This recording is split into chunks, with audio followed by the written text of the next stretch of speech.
Notice of a public meeting of the City Commission of the City of Brownsville. Pursuant to Chapter 551, Title 5 of the Texas Government Code of the Texas Open Meetings Act, notice is hereby given that the City Commission of the City of Brownsville, Texas, in accordance with Article 5, Section 12 of the Charter of said city, will convene a workshop, an executive session, and a regular meeting on Tuesday, April the 15th, 2014, at 4:50 p.m., 5:10 p.m., and 6 p.m. in the Commission Chambers on the second floor of Brownsville City Hall, located at 1001 East Elizabeth Street, Brownsville, Cameron County, Texas. Workshop item A, workshop regarding an update of the city's capital improvement plan. Honorable Mayor, members of the City Commission, in front of you, you have a booklet of the CIP, gives you all the information regarding all the requests that have come in from each department. Also, in front of you is the PowerPoint presentation that I will be presenting tonight. And I also made a copy of the pamphlet that we distributed way back in 1991 when we went to the voters to ask authorization to issue some general obligation bonds, and this is what we followed.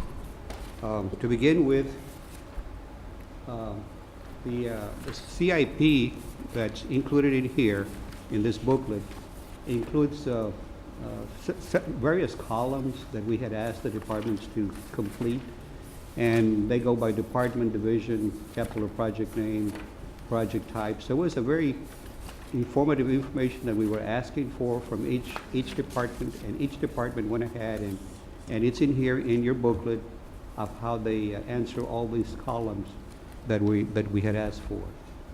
I'm not going to go into each one, but those are some of the topics of each column.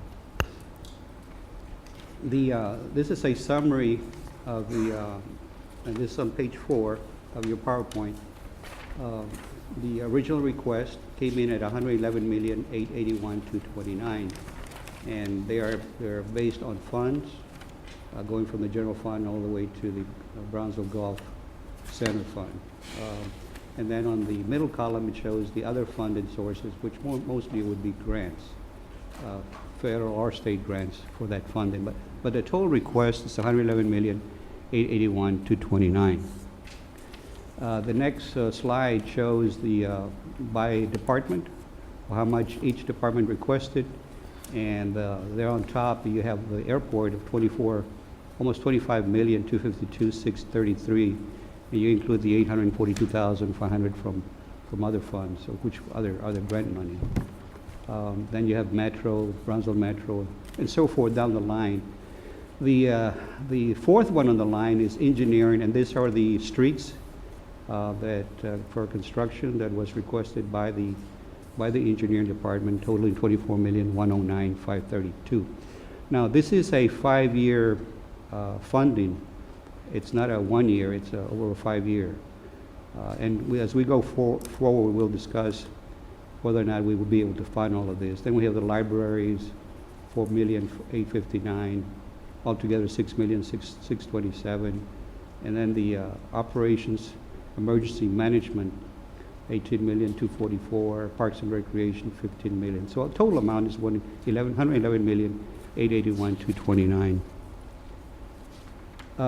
This is by sort of by asset type, which includes buildings, equipment, fleet emergency, furniture, et cetera, infrastructure. Again, the infrastructure totaling $26,134,542. Again, $111,881,229. This is what the city departments requested, how they would request this funding, and requested for 2015, 16, 17, 18, and 19. Again, this is a 5-year plan. We could right now this CIP includes items over 5,000. We can obviously remove that, and if we say that we only want 20,000, then we would reduce it to 401,285. So the total request would be $111,479,944. This is by projects. Again, the airport it's listed there. The streets, those are the major requests that have come in. Again, in this case, it's we summarize this, 99,814, 7,452, 691. These are the major ones, or 178 and 267, 196. This is by function, for public works, public safety, aviation, culture and recreation, transit, sanitation, general government, 107,267,196. Again, this is something that we like to point out that the city doesn't have the luxury of having sufficient operating funds from its general fund to fund its capital needs. And as a result, it's been a tradition by the city to issue long-term debt to finance the city's capital needs. And if we look at we compare us to other cities, and one that comes to mind is McAllen, for instance. They have so much funds in reserves that they are able to fund some of their capital needs from the general fund. And as we go forward, we'll let you know how much sales tax they get versus how much we get, which is a big difference between the city of McAllen and Brownsville. You look at PUB, the Brownsville Public Utilities Board, for instance, after they have a surplus funds, after they pay the city's transfer, and they also deduct their debt service payments, they have normally every year between $6 to $10 million in reserves that can be used for capital needs. As a result, from their operator, from the reserves account, they go ahead and fund some of their capital needs that obviously we don't have that luxury. Mr. Gonzalez, I'd just like to add a comment to what you're saying, and when you made the comparison to McAllen, but it's also kind of unfair to say that because of the fact that McAllen is more commercial in a percentage-wise compared to us. So of course, where McAllen will be able to use their general fund because of all the commercial taxes that they generate versus the residential, where we are residential strong versus commercial. You know, I understand what you're saying for as far as, for the report, but, just for the viewing audience to understand, and I guess at some point, our friend from the Brownsville Herald to understand that, a lot of times over the years, people make comparisons that, comparing Brownsville to McAllen, and it's very unfair to compare Brownsville to McAllen because of the way we bring in money to the general fund. Well, the reason why I bring this up, Commissioner, is because we don't have that luxury of acquiring capital equipment or capital projects from the general operating fund. We normally go out and borrow money, and that's something that we do quite a bit right now, and I'll show you right now. We're over $150 million that are outstanding right now for the city. If you look at, you look at McAllen, they have very little debt, and that's one of the reasons why I expressed this. Pete, I have a question. Go ahead. My question is beyond McAllen. I do grow tired of comparisons to McAllen, like many of us. I'm more interested in whether in this process, if it's possible for you or your department to do research in what other cities, not McAllen, but other cities of similar demographics or situations, maybe up and down the border, or maybe not even on the border in the United States. How do we stack up, or how are they looking or managing their capital improvement funds or process? In other words, looking for best practices, and I'm sure that McAllen is not the only example of best practices. If that is it possible for you to Sure. to look at those processes? Mhm. Okay. Mr. Gonzalez, I also had a couple of questions. Just to be clear, this isn't set in stone. This is a Not working yet, right? document. Okay, it's a working document. That's all it is. Because I had a couple of questions regarding the library, well, both libraries, Southmost Library and Main Library. I noticed that, and I know if you can't answer this question right now, it's just something to look into. The proposed cost for the main library parking lot construction is $534,000, and that doesn't include the purchase of property for that library, which is $200,000. So that's roughly about $734,000, but it's only going to add 114 spaces. And then the Southmost Library, the parking lot expansion, that's proposed $946,000. And then the purchase of the property to do so is $355,000. So that's over $1 million for that. So I'm just wondering, how did we arrive at these numbers? Is that already factoring in the square footage to purchase this property? And how are we coming up with the number for the parking lot, building in the parking lot. We probably would like to have more meetings regarding this, and like that we can go into more detail for each department, because each department went ahead and figured their own costs. And I don't know the libraries here. Can you answer that? Can you answer that question, Jerry?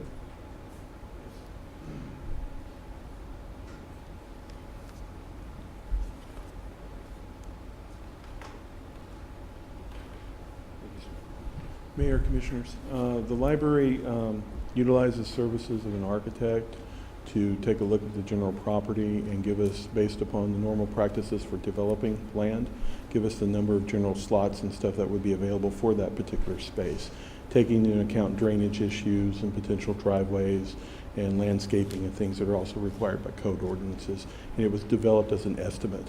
The land values were taken from appraisals that the city we got from the city, Mr. Chosey, I believe, who turned those over to us to give us appraisal values on the particular properties for consideration.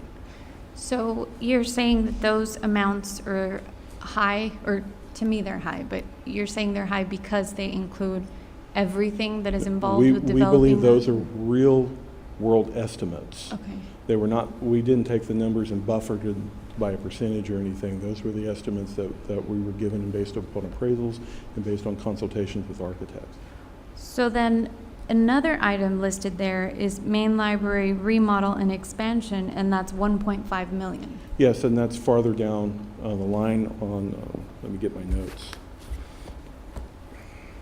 On the time frames for like the main library,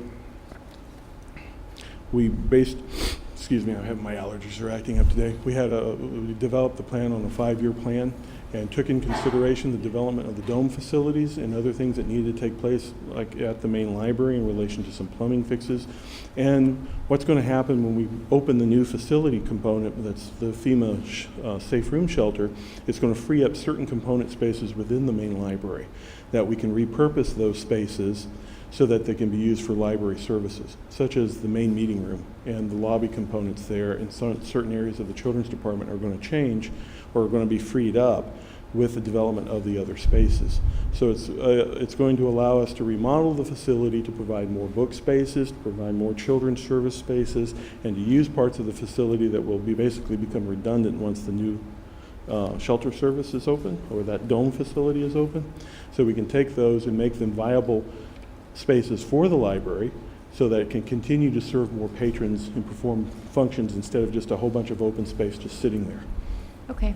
And so we will be going out for grants, possible grants, or will this only be coming from? Well, the library works with the grants department all the time trying to identify grants, including, there's been discussion about a planetarium at the main facility in relation to the dome structure, and that is one of our big grant components that we're looking for.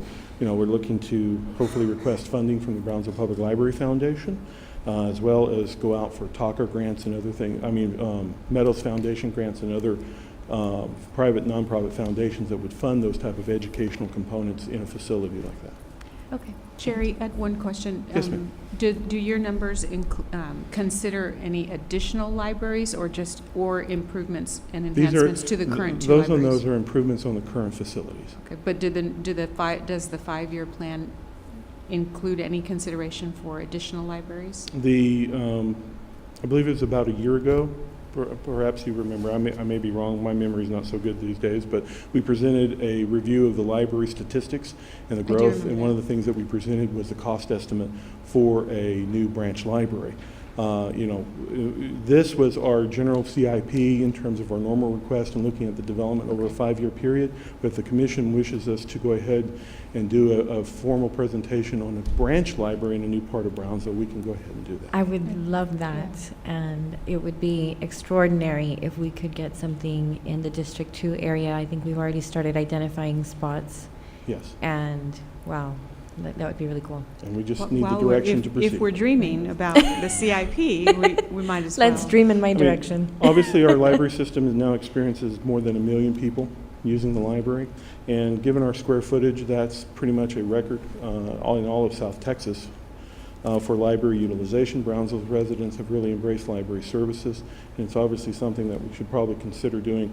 Our main library was never built, and this is not a a negative in relation to the thoughts of 20 years ago, but a lot has changed with Brownsville, and Brownsville's grown tremendously, and the needs of our residents have changed tremendously. And our culture is changing with modern technology and everything, and those things are placing new demands on library services that was not there 20 years ago.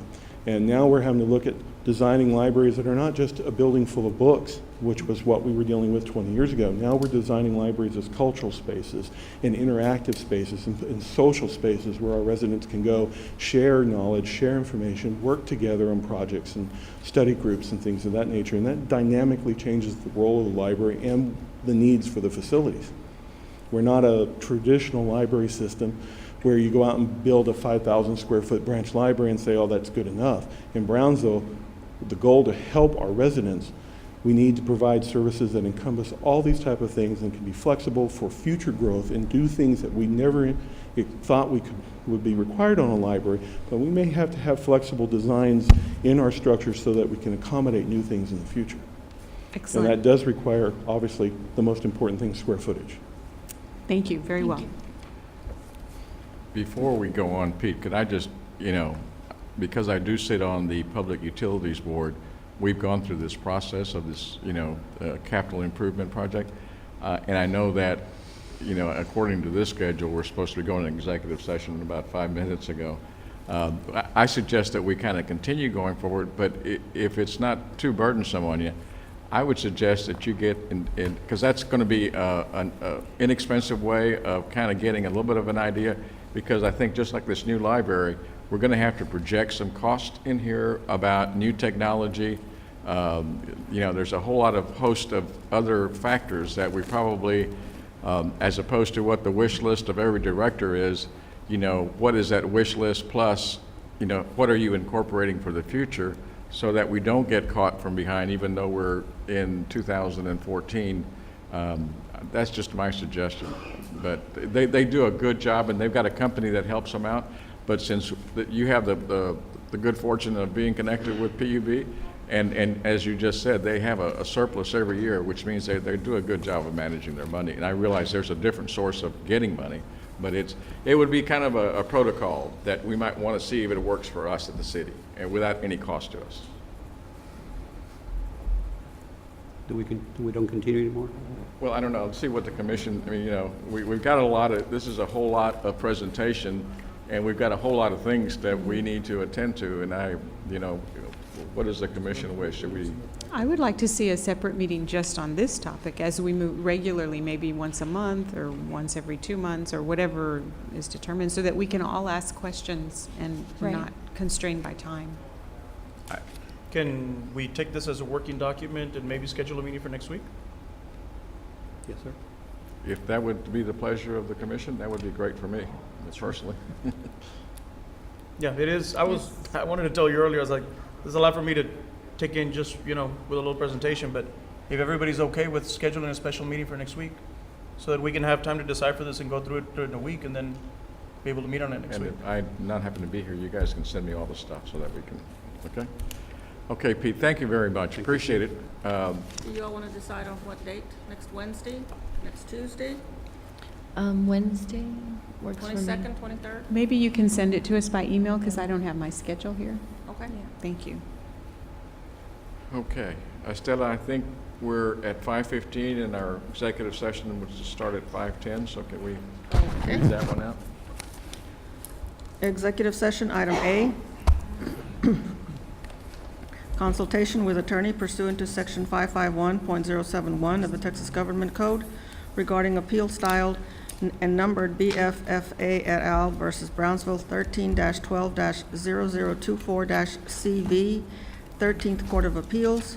Executive session, item B, consultation with attorney pursuant to section 551.071 of the Texas Government Code regarding the city's legal rights, duties, obligations, and authority in connection with the collective bargaining labor agreement between the city and the Police Department Bargaining Unit under Chapter 174 of the Texas Local Government Code.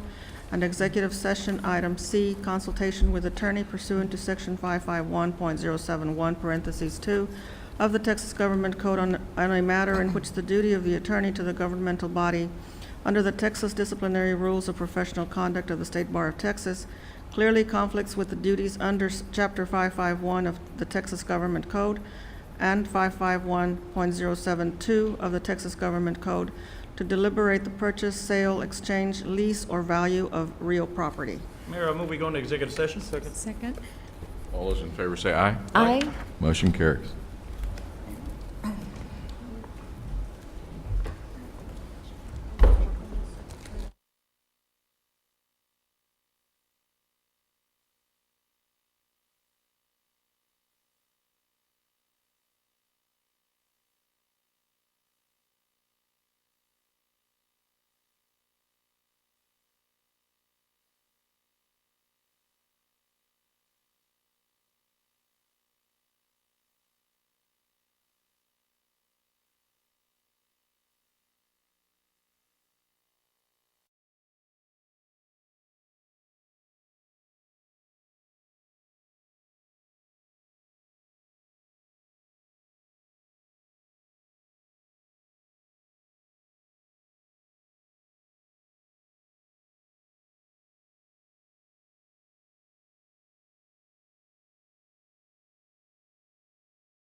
Okay, please stand for the Pledge of Allegiance and the invocation.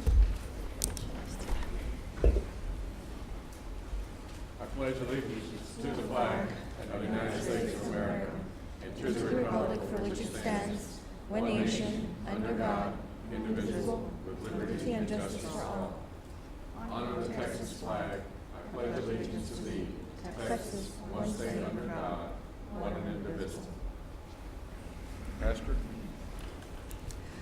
Let's pray.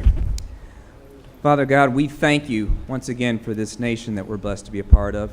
And Lord, for this week where we commemorate the death, burial, and resurrection of Jesus Christ, Lord, we thank you for the sacrifice you made for our sins.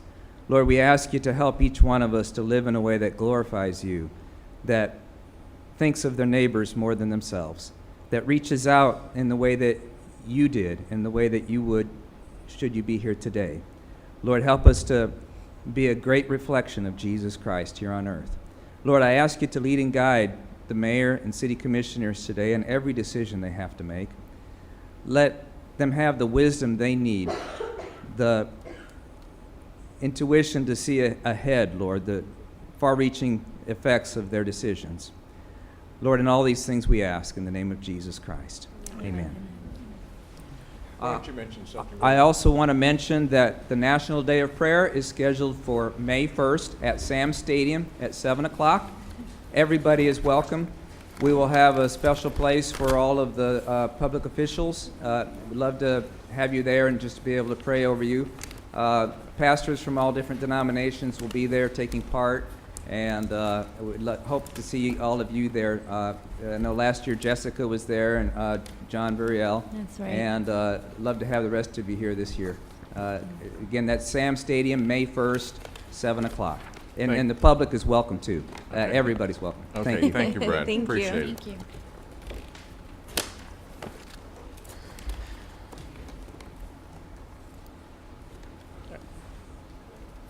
Go ahead. Action on items discussed in executive session. Consideration and appropriate action, if any, regarding appeal styled and numbered BFFA et al. Versus Brownsville 13-12-0024-CV in the 13th Court of Appeals. Move to proceed as advised by council. Second. All those in favor say aye. Aye. Motion carries. Item B has no action. Item C, consideration and action on items discussed in executive session pertaining to the purchase, sale, exchange, lease, and value of real property. Move to proceed as advised by council. Second. All those in favor say aye. Aye. Motion carries.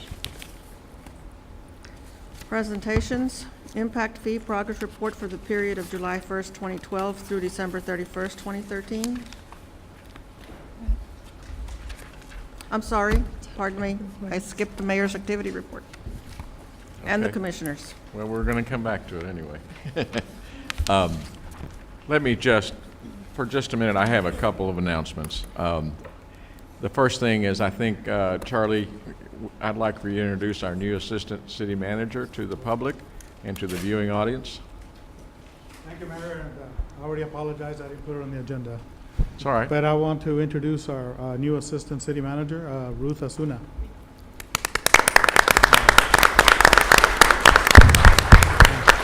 This completes our organizational chart, so now we have fully staffed city. Right. Well, I'm very happy. I think all of us had the pleasure of meeting with her. She hails from Phoenix, and so welcome to your new home. And thank you for the Ruth. committee that was composed of some of the commission to help us get this done. Thank you. That's great. It's wonderful.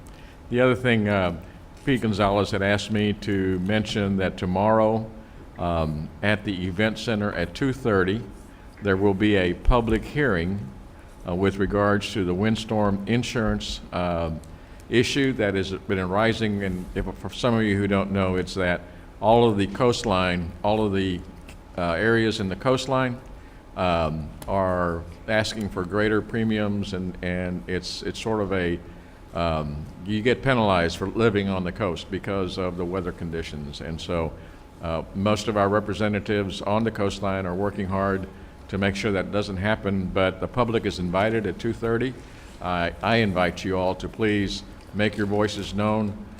This is the time that you stand up for your community, and it's extremely important for the city of Brownsville. So please, if you can, tomorrow at 2:30, Event Center, please be there, okay? The last thing is on a personal note. I've unfortunately encountered a medical situation in my family that some of you know about, and some of you may not, but I have been extremely fortunate and blessed to have a lot of you send your thoughts and your prayers for my oldest son, Father TJ, and I want to thank you all. Commissioners, you have a report? I do.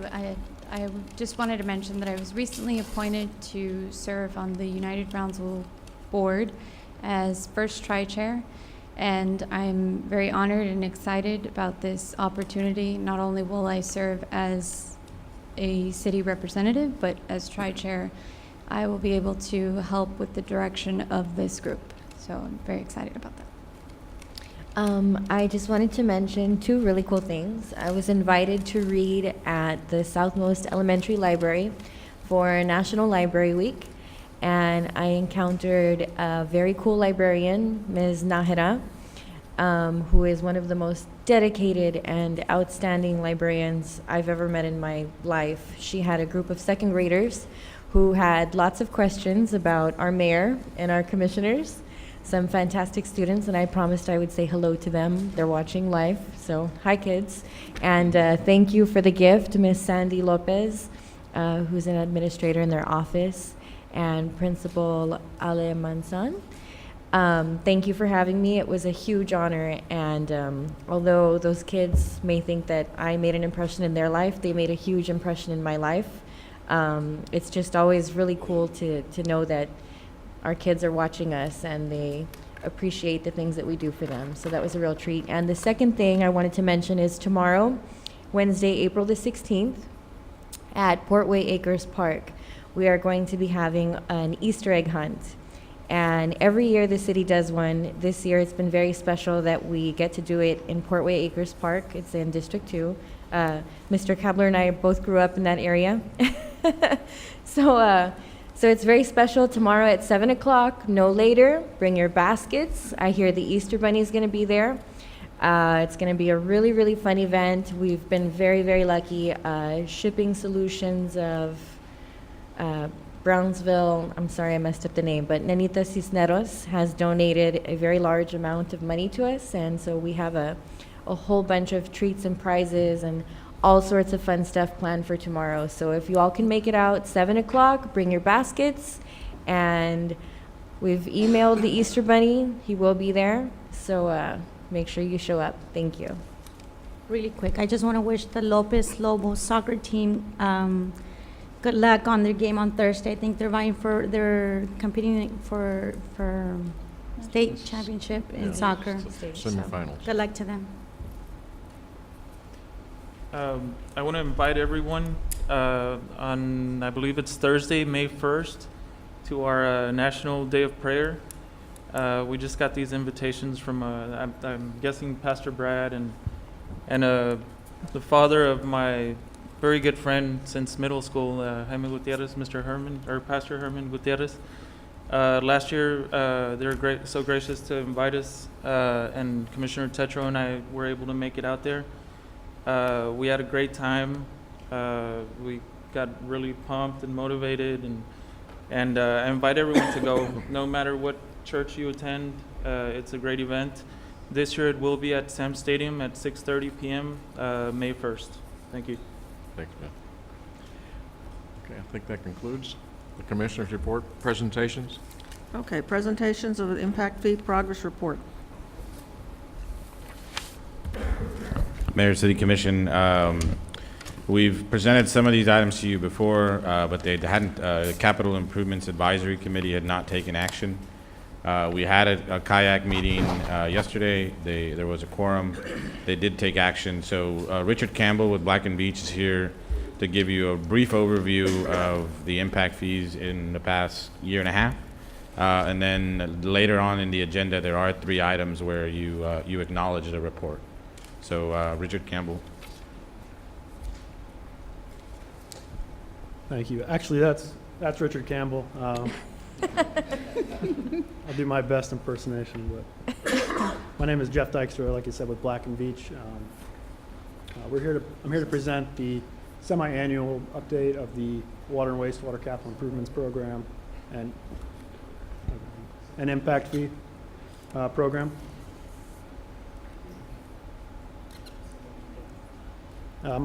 The agenda as follows: brief introduction, which we've done. We'll look at the capital improvement plan status for both water and wastewater. Look at the service units generated and impact fees assessed over the past 18 months. And then also a brief look at the impact fee fund activity over the last 18 months as well. And then finally, we'll conclude with some future issues facing the program. This slide represents a capital improvement program for the water system. When this began in 2009, we had a capital improvement program of about $35 million. You'll see some adjustments in the left column. Those are projects that have been completed. In the last 18 months, the only activity that you'll see on the screen there is some project cost revisions that was done in the first 6 months of 2012. And that was numerous projects, and the cost estimates changed on those. There were no adjustments for the first 6 months of 2013, and an adjustment to a project 16, which is the 24-inch water line loop adjacent to the Sunrise Mall. That cost estimate was $353,000 less than originally planned. So you'll see a existing capital improvements program for the water system of about $32.7 million as of December 31. The impact fees for water, just provide some background. No changes were made in the last 18 months for the land use assumptions program or plan. Back in 2009, the maximum allowable amount, as shown there, was $1,389 for water, and the actual impact fee that was adopted at the time was about 75% of that. On the wastewater system, this is the $72 million represents the original capital improvements program in 2009.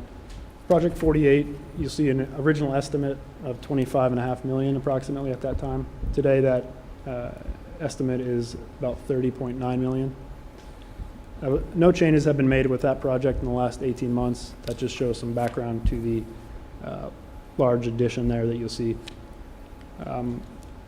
Those projects seen in the left column are projects that have been completed, mostly lift stations, and no activity has been made in terms of the cost estimates in the last 18 months. And so as of December 31, the wastewater capital improvements program balance was about $74 million. Similar to water, no changes have been made to the land use assumptions plan since the last reports. the maximum allowable impact fee for the wastewater in 2009 was calculated about $2,100, and the actual impact fee adopted for the wastewater system is $1,564. Here's the service units generated for the water system over the past 18 months. And the dark gray column shows the progression. For the last 6 months of 2012, there were about 70 units generated on the water system. In the first 6 months of 2013, about 94. And then at the end of last year, last 6 months, there were 83 additional units generated. As far as the wastewater system, 65 units were generated in the last 6 months of 2012, 86 the first 6 months of last year, and 76 in the last 6 months. As far as impact fees assessed over this time, for the water system, about 119,000, 151, and 126,000 were assessed in each of the last 6 month time periods.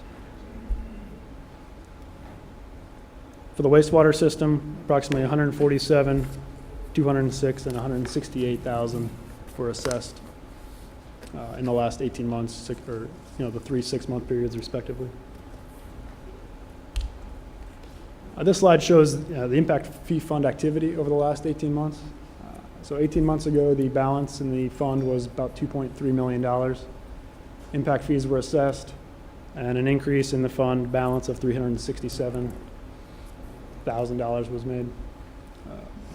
The first 6 months of last year, there was impact fees collected of $578,000, and that left a balance mid-year last year of $3.3 million. In the last 6 months of last year, there was some activity. Some impact fees were collected, about $389,000, and you'll see some refund. That's actually the refund is actually a transfer from the impact fee fund to the improvement program related to a project, and then that project was also the one that impact fees were expended, that you'll see in the line beneath that, and that is the Project 16, the 24-inch water line loop adjacent to the Sunrise Mall. That project is about 95% completed as of the end of last year. And so at the end of last year, the balance was $2.7 million. Brief look at some future issues. Currently, the land use assumptions plan is in progress. That is expected to be updated towards the end of this year, or middle of this year, end of this year. This is a requirement. The impact fee is required to be updated every 5 years. And so in 2014 is the time when that needs to be done. And so the first step in that is the land use assumptions plan update. Following that, the BPUB will update the capital improvement plan, and that will be done later this year as well. And then following that, the impact fee update will be done. And this presentation was given yesterday at the CAIAC Capital Improvement Advisory Committee, and also the BPUB board meeting. And then at the end of June this year, there will be another CAIAC meeting showing the results of the first 6 months of 2014. Any questions? Yes, I have a question. Is it too soon to tell, or can you tell us if you've noticed that the increase in the impact fee, did it have a negative effect in economic development, or is that part of a much more extensive study? Yeah, that would be part of a more extensive study, I think. But as far as the service units that have generated over that time, it's been about consistent with what was projected. We'd have to get the exact numbers, but we feel that the service units or impact fees assessed are in line with what was projected back in 2009. Okay. Anyone else? Thank you very much. Thank you.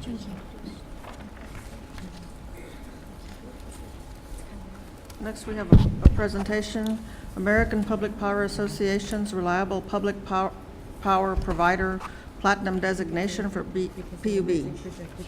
Mayor, members of the commission, I want to present Marisa Gaitan, Organizational Development Manager for PUB, to present this.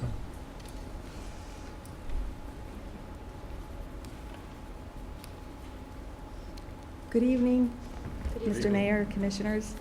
I'm Marisa Gaitan, representative from Brownsville Public Utilities Board, and I'm here to share some good news with all of you. The American Public Power Association has a program that's called RP3, which is Reliable Public Power Provider. And they do a recognition on an annual basis. This year, in 2013, in September of 2013, BPUB applied for the first time for the recognition. In February of this year, we received word that we were recognized. We received platinum recognition, and I'll go on to explain what that means. So considering that this was the first time that we applied, we were very pleased with the results. So the RP3 program is based on industry-recognized best practices. It's a peer evaluation of a utility's 4 important disciplines: system improvement, reliability, workforce development, and safety. And the program's 3 goals are to help public power perform a utility operational self-check by benchmarking on a national level, to set a clear path to long-term operational sustainability for utilities, and to nationally recognize the excellent service provided by public power to customers, community leaders, state and federal regulatory agencies, and members of Congress. Here we see the number of utilities who have applied over the years versus the number of utilities who have received recognition. BPUB was recognized on the 9th year. There were a total of 101 utilities that applied, and 94 were recognized.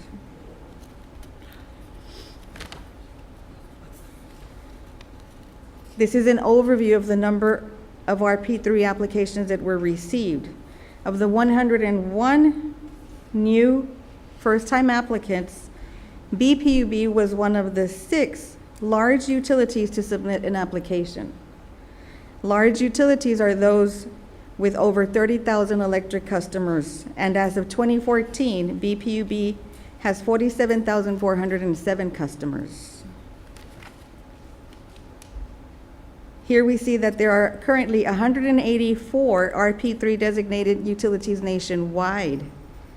In Texas, there are 6. BPUB is one of the 6 in Texas. This is the scorecard for BPUB. Overall, we were able to acquire 97 points on a 100-point scale. Designation recognition is based on a point system. The first level is considered diamond, it's what they call diamond. To acquire the diamond classification, you need to score between 98 and 100 points. Platinum designation requires 90 to 97 points. Gold requires 80 to 89 points. We lost only 3 points. So what does it mean to be RP3 recognized? Being recognized by the RP3 program demonstrates to the community leaders, governing board members, suppliers, and service providers that BPUB has a commitment to its employees, customers, and the community, because it validates that we operate a distribution system that is efficient, safe, and reliable. Of course, it takes a team to put all this together. We want to recognize the employees. There were over 30 employees that helped us to put this application together. There was a lot of information, charts, graphs, data that was required. This is a picture of the 30 employees that helped us put this together, but it's also a reflection of the commitment that we have from our leadership team, from our executives, from our board.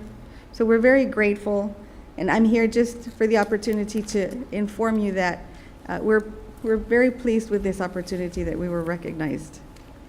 Any questions? Thank you.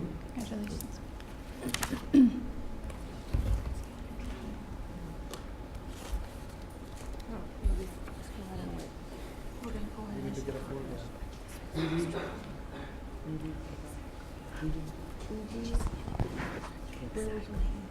Mr. Kembler, let me just read this, that she's going to be getting a proclamation.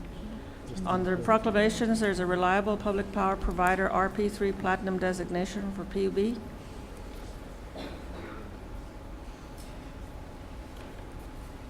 Okay. A proclamation of the City Commission of the City of Brownsville recognizing Brownsville Public Utility Board's reliable public power provider designation.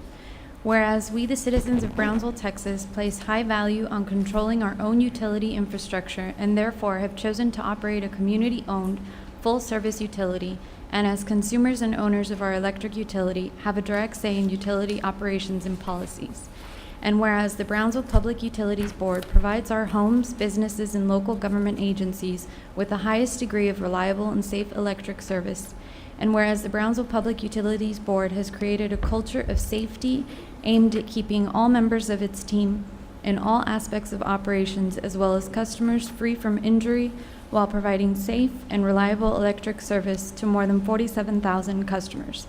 And whereas the Brownsville Public Utilities Board strives to continue the development of its workforce by pursuing avenues to train and educate employees on industry best practices, providing its employees access to job-related workshops and conferences, and providing opportunities for career development and advancement. And whereas the Brownsville Public Utilities Board continues to seek, improve, and maintain its electric utility system by planning for future development, researching new opportunities for growth and generation, and teaching its customers about the importance of energy efficiency and conservation. Now therefore be it resolved that the Brownsville Public Utilities Board has earned the Reliable Public Power Provider designation from the American Public Power Association for providing customers with the highest degree of reliable and safe electric service. And be it further resolved that the Brownsville Public Utilities Board is one of only 184 of the nation's more than 2,000 public power utilities to earn this designation. And be it further resolved that the Brownsville Public Utilities Board will continue to provide safe and reliable electrical service to the community, plan ahead to meet Brownsville's growth and demands, and foster an environment that allows for the continued development of its workforce. Now therefore, we, the members of the City Commission of the City of Brownsville, Texas, by authority vested by the Charter of said city, do hereby recognize the Brownsville Public Utilities Board for earning the Reliable Public Power Provider designation from the American Public Power Association. Done on this, the 15th day of April 2014, Antonio Martinez, Mayor and Honorable City Commission and City Commission.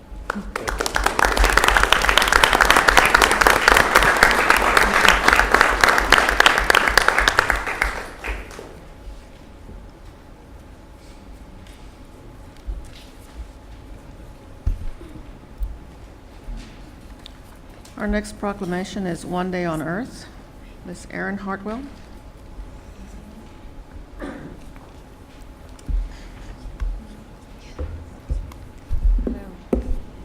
Hi, my name is Erin Hartwell. I'm the Rio Grande Valley producer for One Day on Earth. Our local project here is One Day in the Lower Rio Grande Valley. And I'd just like to take a second and tell you who has come on board as a participating partner.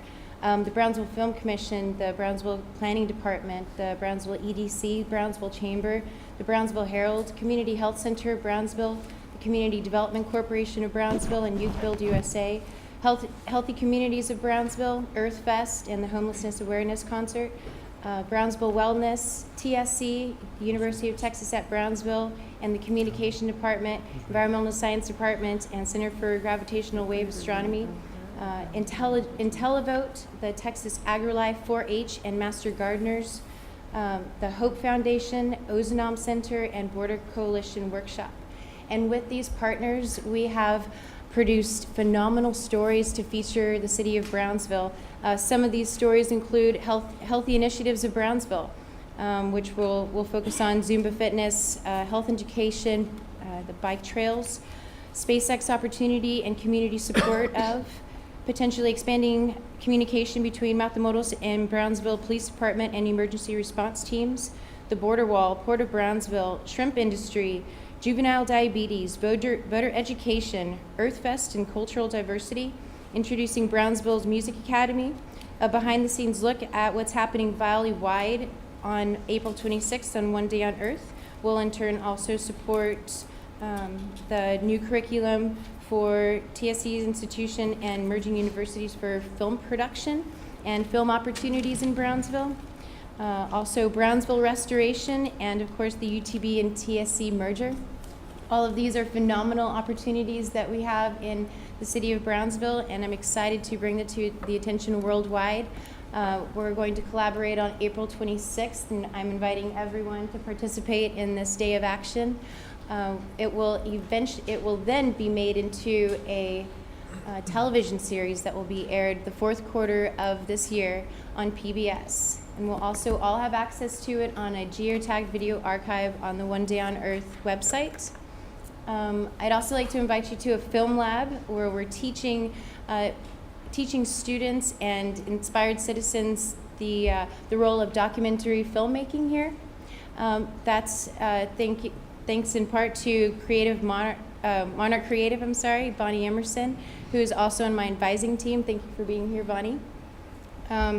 Also, I will keep you posted on the One Day on Earth showcase, where we will potentially premiere some of what has come out of this project. And lastly, I hope to formalize something in writing to ask for your consideration of monetary support. Some of the other cities that are participating as a partner in this have donated, and it's very much appreciated, as we are a 501c3 nonprofit, and we have lots going on in Brownsville, so it's fantastic. I urge all of you to take a look at our website. It's onedayinlrgv.org, and view the different wonderful things that are going on, our partners, the teams, and ambassadors. Okay, Thank you very Aaron, much. if you would just sit there while we read the proclamation. Aaron, go ahead and accept the proclamation. This is a proclamation of the City Commission of Brownsville, Texas, proclaiming One Day on Earth participation. Whereas One Day on Earth started in September of 2008 with the goal of creating a unique worldwide media event where thousands of participants would simultaneously film over a 24-hour period. And whereas the Lower Rio Grande Valley has been selected as one of 11 metro areas that will represent the United States in a media documentation of the future of American cities and investigate 10 questions for a 24-hour filming campaign called Your Day, Your City, Your Future. And whereas prompted by interest from the citizens and organizations working for the future of the Lower Rio Grande Valley, One Day on Earth will organize a community-wide one-day filming event on April the 26th, 2014. And whereas during this event, filmmakers, students, educators, journalists, and inspired citizens will document the triumphs, challenges, and hopes for the future of the Lower Rio Grande Valley of a 24-hour period. And whereas the resulting video created during the event will be uploaded to a geotagged video archive at www.onedayinlrgv.org and will be used to edit a 3-part series for public television. And whereas we invite you to join our international community of thousands of filmmakers, hundreds of schools, dozens of nonprofits, and many local governments that will contribute to this unique nationwide project. And whereas all are welcome to participate, the greater the quality and quantity of participation, the greater our impact on humanity. Now, therefore, we, the members of the City Commission of the City of Brownsville, Texas, by virtue of the authority vested by the Charter of said city, on behalf of all of our citizens, do hereby proclaim celebration of One Day on Earth in the City of Brownsville, Texas. Further, we urge all citizens to participate in our efforts and ask City of Brownsville leaders to use this as an opportunity to spread the word about the excellent Lower Rio Grande Valley. Done this 15th day of April 2014, signed the Mayor, Antonio Martinez, and the City Commission.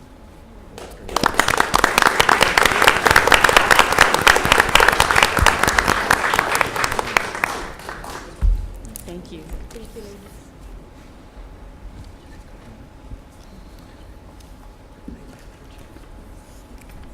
So, item number 5, consent agenda items A through C. Move to approve. Second.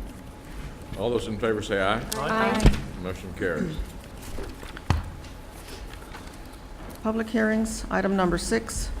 Public hearing and action on first reading of ordinance number 2014-1200.140, an ordinance annexing certain territory to the city of Brownsville, Cameron County, Texas, and extending the boundary limits of said city so as to include such property within the said city limits and dealing with related matters.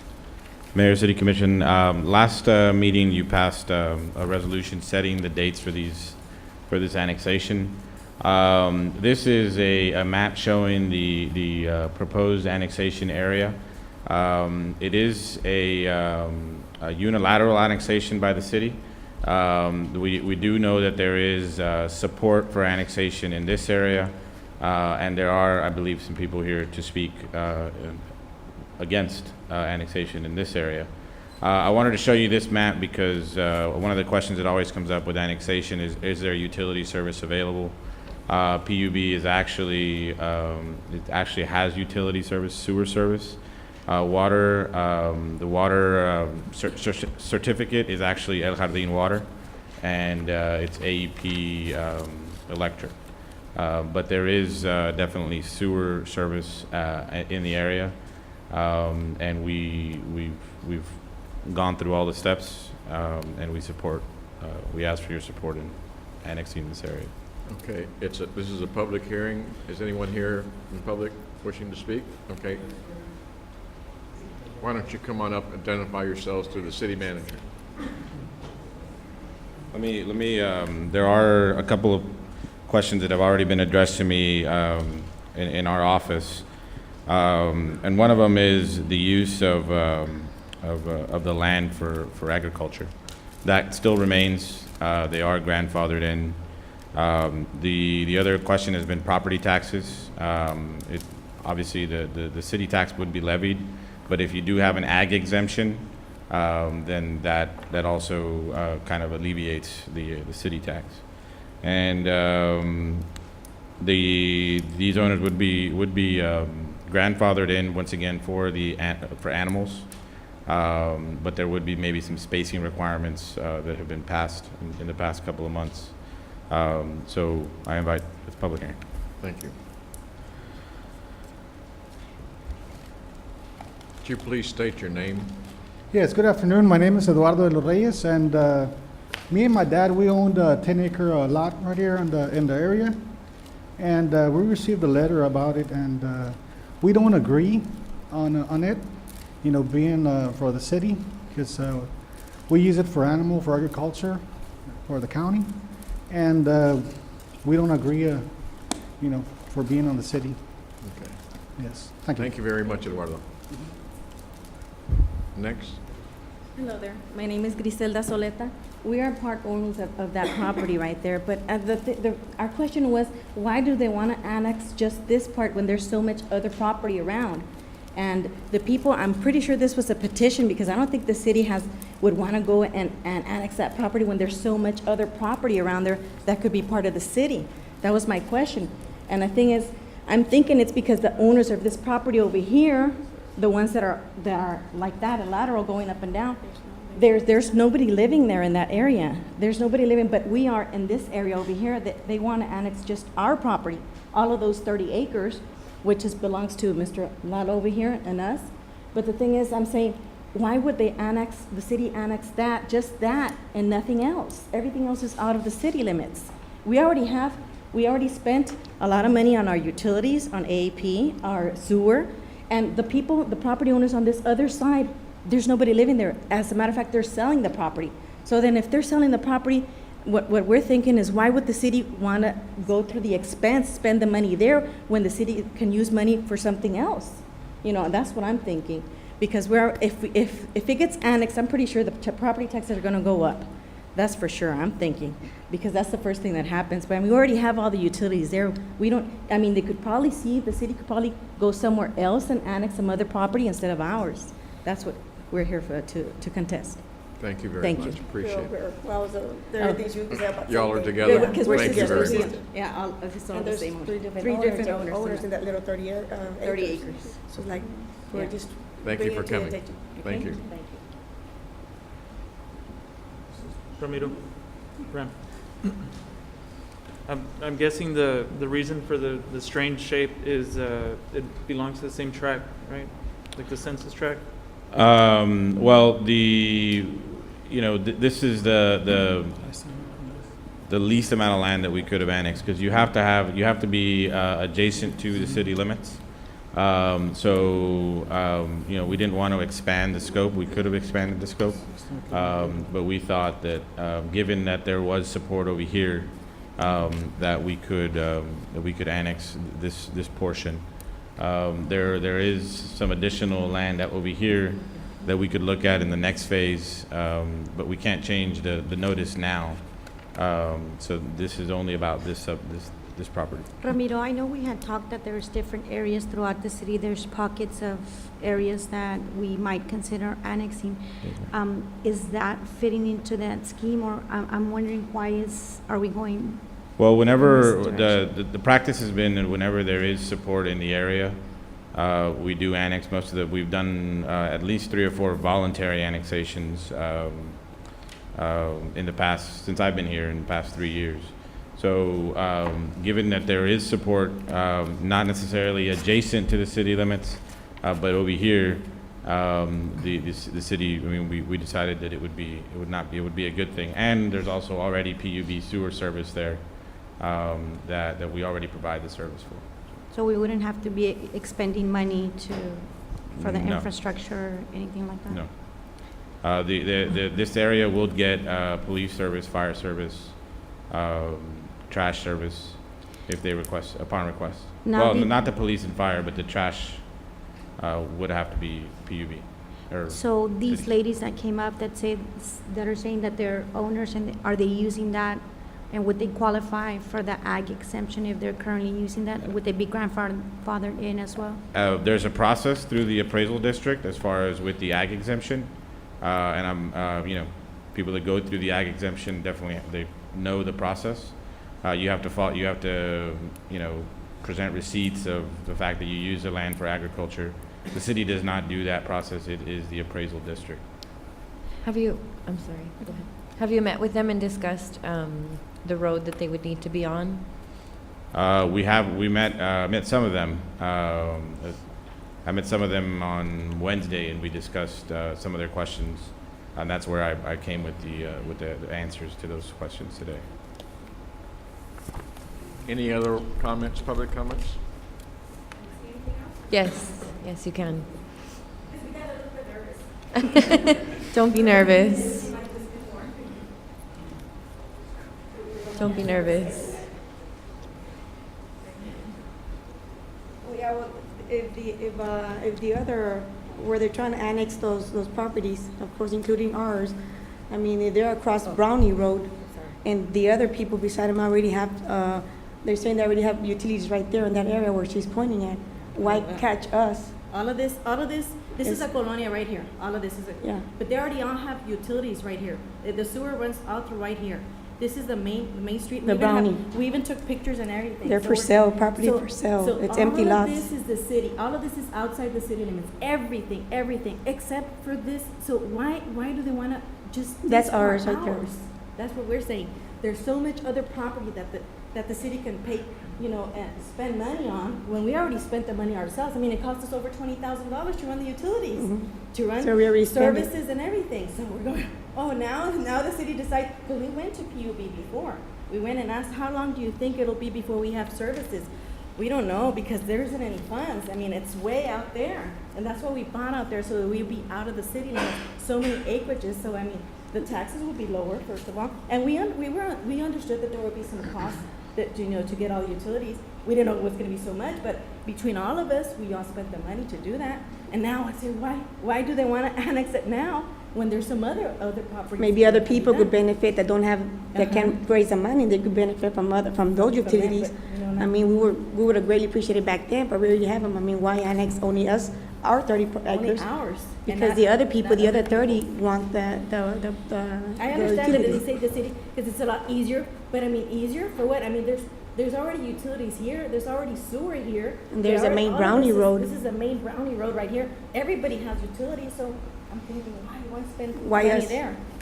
You know, that's the I thing mean, maybe would other think. people could be, and if people would have been living there, we understand, okay, poor people, they need it, maybe. Yeah, I mean, and they we want to don't have sell the these funds, but properties, they right? want, I'm they're for thinking sale. the thing is because all of this property is for sale. Everything's for sale. Got Sorry, I pictures here. love how you all talk in tandem Oh, with I'm each sorry, other. it's 'cause- No, I have a sister and we do it too. Sorry about that, but yeah, all of this property is for sale, just so you know.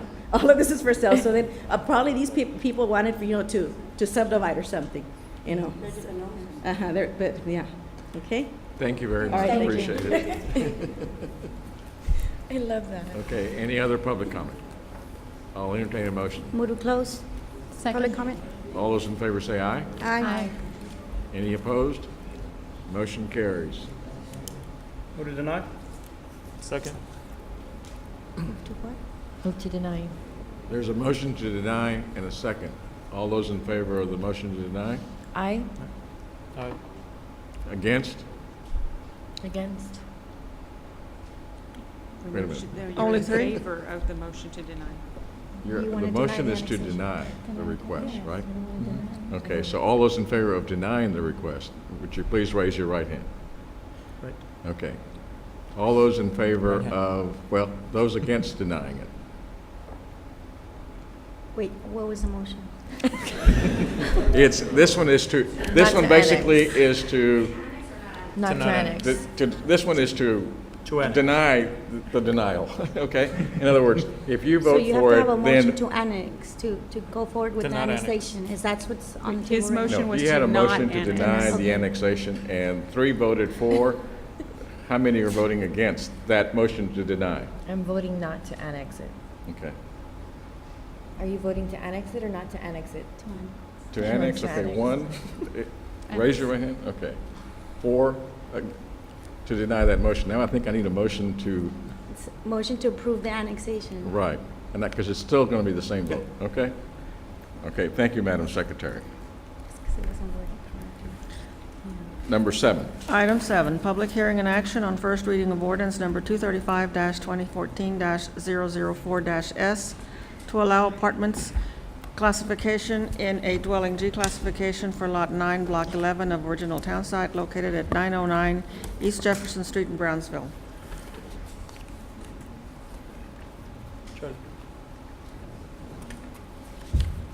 Mayor, City Commission, this is a case for a duplex, and this is 9th Street, so this is Washington Park, this is Pugnat Elementary, and this is right behind that. The Planning and Zoning Commission voted unanimously. It was tabled once because we did request that the density be, the initial request was 3 units. And we didn't, it's a specific use, so we didn't really like the way that it's set up. So the owner went back, redrew it for a duplex, and we asked for your approval tonight. It is a public hearing. Are there duplexes around there?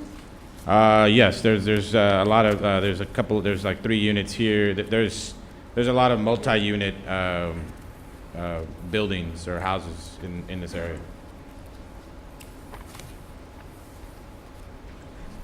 Public comments. It is a public hearing. Comments? Public hearing? Move to close public comment. Second. All those in favor say aye. Aye. Motion carries. Move to approve. Second. All those in favor say aye. Aye. Motion carries.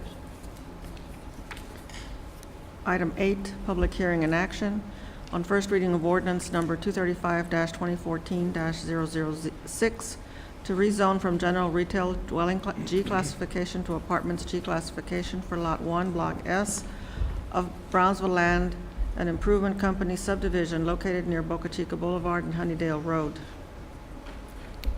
This case is a case for some apartments. This is, the J is, I believe, where the old DPS station used to be, if you remember, and then there's a restaurant, Trevino's over here.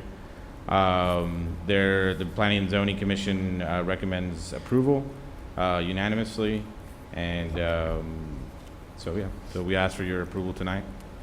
It is a public hearing. Okay, public hearing. Any comments?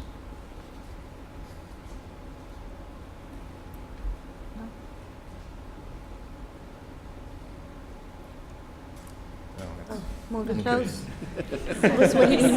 All those in favor say aye. Aye. Motion carries. Green Bay Packers go home. Move to approve. Move to approve. Second. All those in favor say aye. Aye. Motion carries. Just waiting for him to turn this way. Item 9, public hearing and action on first reading of ordinance number 235-2014-008 to rezone from dwelling Z classification to apartment G classification for 8.88 acres of Block 8 of Leak subdivision located near Sports Park Boulevard and Old Alice Road.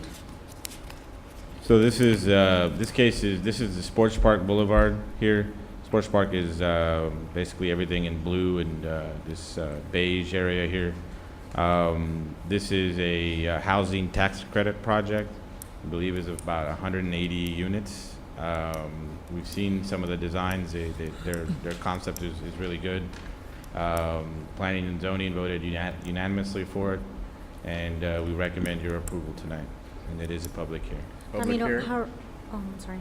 How are we gonna, did you take into consideration the entrance and the exits, and which exits are they gonna be using? Yes, I believe the applicant is here, but they're going to have an entrance off of Sports Park Boulevard. That's going to be their main entrance, and they're going to have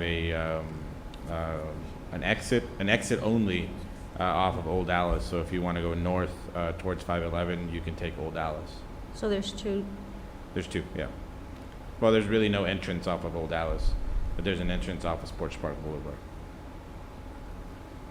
We feel that it's going to be a good use, a good complementary use to the park.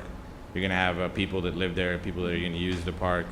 So it'll be the first development adjacent to this park that will have a relationship with the park, really. So And how many units was it again? I believe it's 180. I think it might be a little less. Can't really remember the exact number. Okay, any other public comment? Move to close. Second. All those in favor say aye. Aye. Motion carries. Move to approve. Second. All those in favor say aye. Aye. Motion carries. Item 10, public hearing and action on first reading of ordinance number 235-2014-009-S to allow apartments G classification and a dwelling G classification for Lot 47, Block 3 of Forest North Subdivision, Section 7, located near Danette Road and Achievement Street. So this case, this is Paredes line. This is Paredes line. This is Dennett Road, and over here is where the that other 200-unit apartment case we had the other day that was tabled because of the concerns with Tony's Road.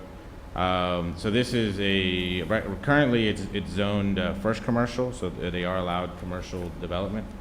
But they wanted a specific use for a 24-unit apartment complex. Planning and zoning did vote unanimously for it, and we also asked for your approval tonight. We don't have the issues with regards to the width of the road. No. This road, Quail Glen, it's basically brand new. It was built maybe 2-3 years ago. It's wide enough, 50-foot road, and it's actually going to exit out onto this road, not Dennett Road. So, Public comment. Move to close. Second. All those in favor say aye. Aye. Motion carries. Move to approve. Second. All those in favor say aye. Aye. Motion carries.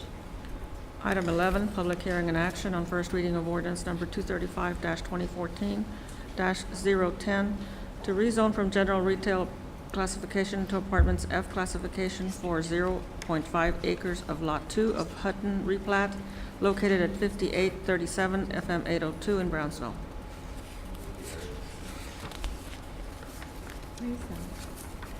So as you can see from the aerial, this is 48 and 802. This is the Stripes, and there's the Dollar Center here. The applicant is there, and there's a cell tower back here. The owner wants to sell the portion of the cell tower, so they want to subdivide this lot out. So they're going to subdivide the dollar store and then the cell tower, and they're going to have this property left over that really doesn't have any commercial value. So they are requesting a zoning down to residential, because there is residential back here, and I mean, all along here is single-family residential. So the Planning and Zoning Commission approved 4 units, and the density of 4 units, so that could either be 4 homes, 4 apartments, or 2 duplexes. We felt that that was a good use of the property, and we ask for your approval tonight. Did anybody have concerns about the cell tower next door? No, I mean, the cell tower is already existing. It was there before this neighborhood was developed. So there's no concern. There was some concern about, from one of the owners, I believe, about apartments. But once he realized we were only doing 4, he was comfortable with that. So. Okay. Any public comment? There's 2. We got 2 people. Yes.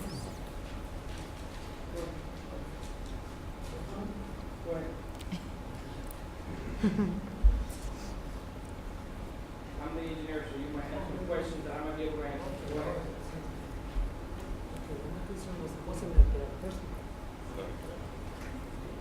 Good evening. My name is Jose Paredes, and I live, according to this map, I live right in front of it.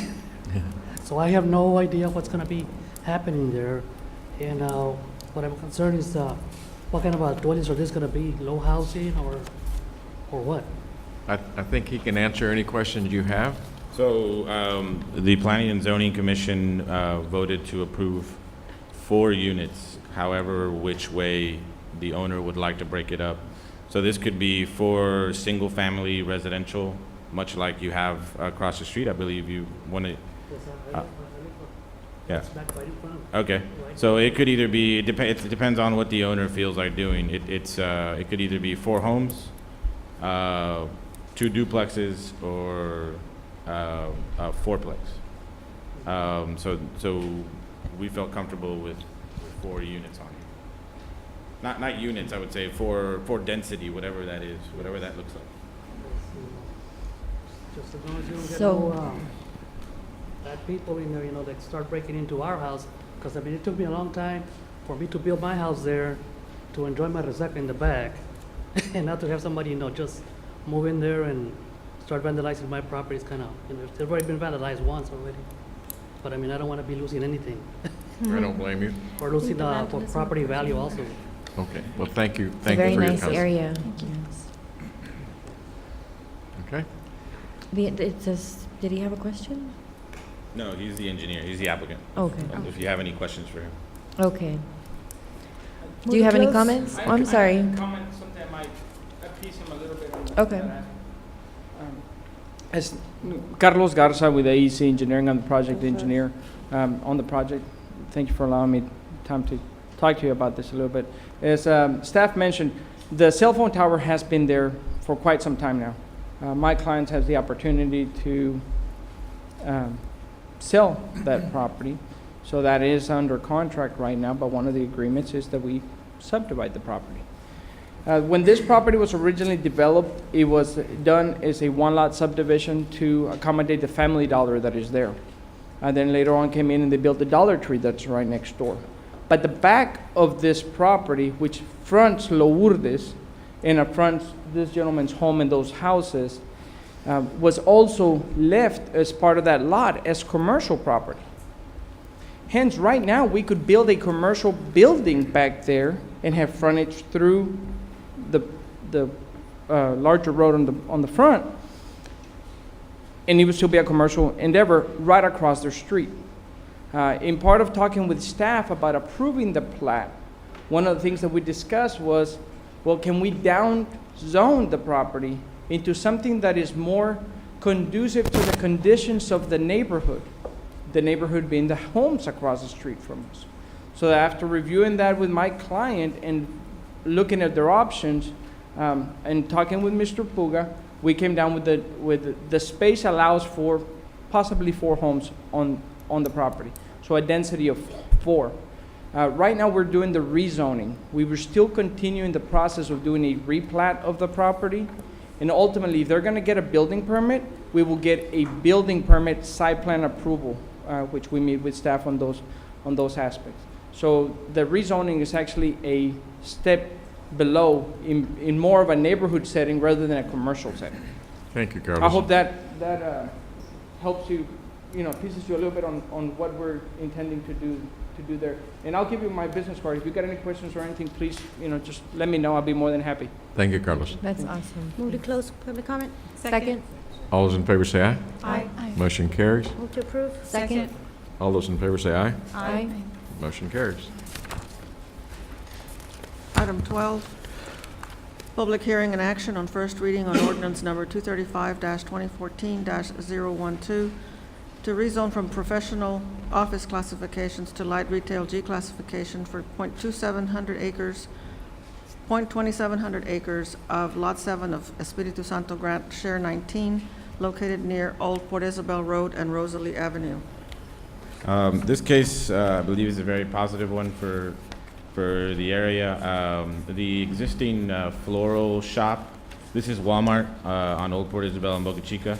The existing floral shop, I believe, is I believe the owner lives and works out of the same building, and so she also owns the property across the street. She's moving, she's upgrading, she's expanding her business. She no longer wants to have her business at her home as well. So she's asking for a rezone. I get that. To second commercial to allow for a floral business. Or her existing business. Planning and zoning did unanimously recommend this rezoning. Motion to close public hearing. Second. Have a motion second. All those in favor to close public hearing? Aye. Motion to approve. Second. All those in favor say aye. Aye. Motion carries. Thank you. Item 13, public hearing and action on first reading of ordinance number 235-2014-013 to rezone from professional office classification to medium commercial G classification for Lot 4, Block 1 of Las Milpas subdivision, located at 1251 Calle Milpa Verde, Brownsville, Texas. This is a rezoning. I believe the proposed use is a boxing gym or a gym of some sort in the southmost area. So this is right off of Calle Milpa Verde. It has the same zoning, but it has first commercial zoning, I believe, but they need 6 commercial in order to operate a gym. But it's So- specifically for a gym. Yes. There's public comment. Oh, there is public comment. Oh, cool. Is there a public hearing on this? No. No, Don't I think she don't was scare talking number to Mr. 99. Gabler. Move to close. Been All right. interesting evening. Move to close. All those in favor say aye. Aye. Motion carries. Move to approve. Second. All those in favor say aye. Aye. Motion Wrong place carries. to be standing. 14. Item 14, public hearing and action on first reading of ordinance number 235-2014-014-S to allow apartments H classification and a dwelling light retail G classification for 0.735 acres out of Lot 2, Block 1 of Walker Addition, re-subdivision located near Rockwell Drive and Price Road. So this is a specific use. This is this is Hannah High School. Earlier in the year, we approved a commercial rezoning with apartments in the back here. And this is pretty much the same thing. There's they want to have their offices in the front, and they want to have some apartments towards the back of the property. Planning and zoning looked at this. There was no opposition, and they did recommend approval. Motion to close public hearing. Second. All those in favor say aye. Aye. Motion carries. Move to Motion to approve. approve. Second. All those in favor say aye. Aye. Motion carries. Item 15, public hearing and action on first reading of ordinance number 235-2014-016-S to allow apartments G classification and a dwelling Z classification for Lot 20, Block 1 of Houston Estates, located at 472 Pedernales Circle in Brownsville, Texas. Mayor, City Commission, this case, the area was annexed some time ago. This whole row of lots here are all duplexes. The proposal is for a duplex, and they came in and they want to rezone the property. We feel it's well within the parameters of the neighborhood. So it's really because they were annexed, they have to get this. Otherwise, they wouldn't. The duplex would have the duplex use would have continued. So we asked, Planning and Zoning recommended approval. We asked for your approval. Ramiro, did we have any, I know we talked about these kind of situations coming up. Were we able to look into maybe doing something where if there's 50% of that use already, it doesn't have to come before the commission? We have not had a chance to look at it, but we will. I will. Oh, okay. Okay. Anybody else in public hearing? Move to close. Second? All those in favor say aye. Aye. Motion carries. Move to approve. Second? All those in favor say aye. Aye. Motion carries. Item 16, public hearing and action on first reading of ordinance number 235-2014-602-CU, an ordinance allowing a conditional use permit to consume on-premises alcohol for lots 1 and 2 of Block 49 of Brownsville Original Townsite, located at 354 East Elizabeth Street. This is a conditional use permit to allow for alcohol sales. This is on Elizabeth. I'm sure you've seen the building that has been remodeled for the past probably 4 to 6 months. It is a restaurant, a wet restaurant, which means they're going to serve food and alcohol. And there was no opposition, and we recommend approval as well. P&Z also voted unanimously. Any public hearing? Any public comment? I'm sorry. Move to close. Second? All those in favor say aye. Aye. Motion carries. Move to approve. Second. All those in favor say aye. Aye. Motion carries. There are no public comments, Mayor. Okay. No one's registered. Item 18, consideration and action to acknowledge the list of city properties that could possibly be placed on the city's seller list. Okay, if I don't mind, I got this list. I'm assuming that that's the list that was just generated? Yes, just updated. The last property on there is the last property right before the airport buildings. Okay. The Bayview Park. And the reason that I have some concern on kind of taking a look at this particular point, and I'll tell you why, real simple. I noticed on there's like the Cueto building, which we have under lease, and so I don't want the lessee to think that we're doing something that might change what the provisions of the lease. And the second thing is, I think it would be incumbent upon us as a city commission to visit with the new assistant city manager, because I think she's in charge of city planning. Yes, sir. And then there's some issues also with the FAA with regards Right, to on the airport to the advisory, airport, yeah. which You are have to be not very public careful. at this particular point, but I think need to be discussed among the city commission. So My I'm concern, just asking if there's any way we could table this for at least a couple of weeks. I mean, as a representative of the airport advisory, I would highly recommend. Well, really the only reason this was put on here is because, as you all know, we joined ResTech, Rio South Texas Economic Development Council. We also hired a firm to help us with retail recruitment. And we will be attending the conference in May. Another aspect. I'm not. Just to clear things up, this isn't that we're selling the properties. This is just so we could have them as potential options for future developers. And then it also helps just the perception. A lot of people think that we actually own a lot of property, but when you look at this list, And it's really not that much. No, So yeah. it works twofold. And I know what you're saying, but I also don't want to prolong this for months and months, because as it is, Commissioner Gowan has been working on this for 5 years. No, and I've been working on it for the last 3 years. It's not like I don't want this to happen. just And needs I'm to just be telling vetted. you that because, and I don't know whether you circulated this before I was here and I wasn't in town. I would just like a little opportunity, and that's all I'm asking, okay? I think we're having a special meeting Meeting in next about a week. week, so. Yeah. We could work on it until then and maybe No, have it I ready want to for work next on it, week. and I want to get it done. I do think it Don't would get be. me wrong. I do think it would be really cool if we could compile some sort of, maybe with the chamber, like a list of like all of our commercial properties Well, and things I like think that. the motion just simply will Sorry, limit it to off that. topic, Right. but yeah. Second Motion to your table. motion. All those in favor say aye. Aye. Motion tabled.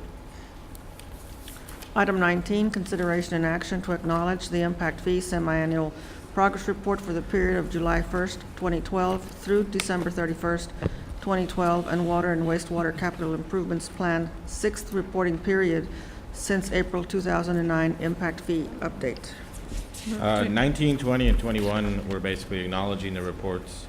We said the kayak recommended your approval, and we recommend approval for all three items.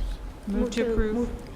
Was it approval or acknowledge? I don't know if Acknowledge. you have to read Oh, all to three. Acknowledge. I would like to read the three items into the record on the video, and you can motion for one. Do one motion rather for all. Item number 20, consideration and action to acknowledge the impact fee semi-annual progress report for the period of January 1, 2013 through June 30th, 2013, and water and wastewater capital improvements plan 7th reporting period since April 2009 impact fee update. And number 21, consideration and action to acknowledge the impact fee semi-annual progress report for the period of July 1st, 2013 through December 31st, 2013, and water and wastewater capital improvements plan 8th reporting period since April 2009 impact fee update. And the motion? Now we'll Move to entertain a motion acknowledge. for all three. Second? Second. All those in favor say aye. Aye. Motion carries. Item 22, consideration and action to reject proposals received for the Home Administrative Services Project.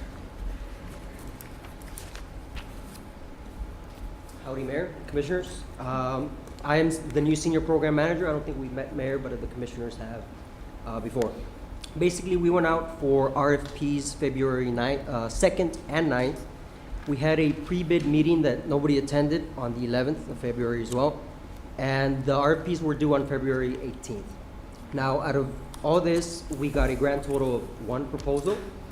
Out of a score of 100, the review committee averaged, and this proposal got a 24.5 out of 100. So, just so that you know where we're coming from. So with this in mind, we do recommend that the city rejects the RFPs. Basically because this agency doesn't have any HUD or any home experience, which is really vital to what we're trying to do. Imagine that. So we do recommend, though, that we do advertise for RFPs again. Now, we believe that the reason we didn't get a lot of proposals was because the way the RFP read was that we needed a full-time in-house consultant, which is what we wanted. But we think that that deterred too many proposals. So the way we're gonna do it now is to have a part-time consultant, 25 to 30 hours, still for 4 to 6 months. But we think that this will help out and hopefully get more than one proposal this time. Very good. Motion to reject? Second. All those in favor say aye. Aye. Motion carries. Move to adjourn. Second? All those in favor say aye. Aye. Motion carries. My kids